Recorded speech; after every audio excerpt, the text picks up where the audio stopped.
right, so first we're going to go through the digestive system. This is the esophagus. The esophagus runs down through into the stomach, which this giant organ right here, this is the liver. And in the liver, this little pouch right in here is the gallbladder where bile is stored. Under the liver is the stomach.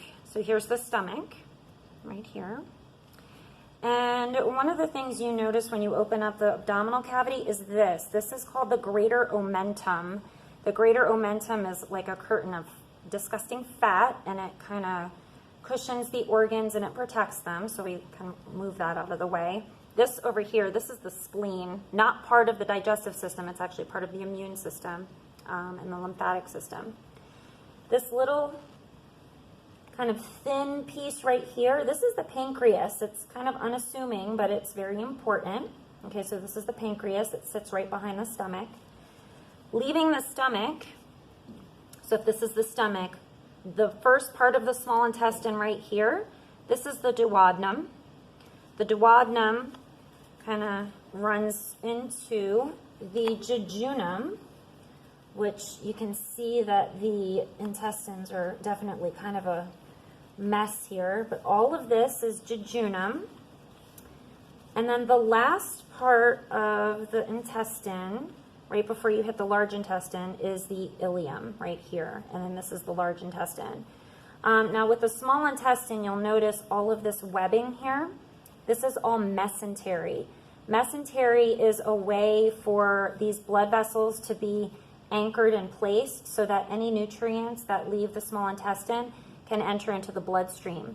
The yellow vessels are part of the hepatic portal system.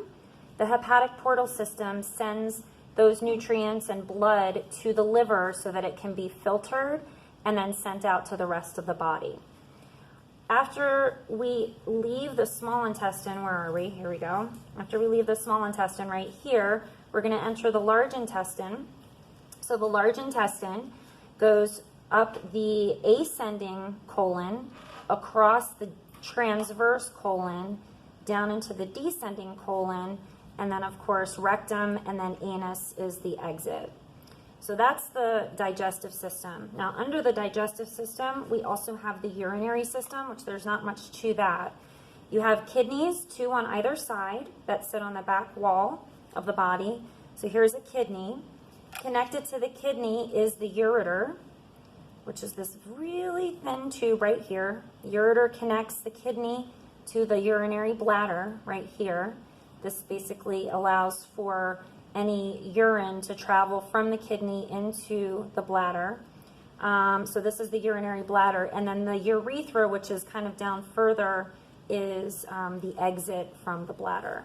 Now this is a male. If it were a female, you would actually see the uterus, which has horns to it. It has a thin structure that goes up this way and another thin structure that goes up that way. If this were a female that was pregnant, it would look like there were little baby sausages in there. It's kind of gross.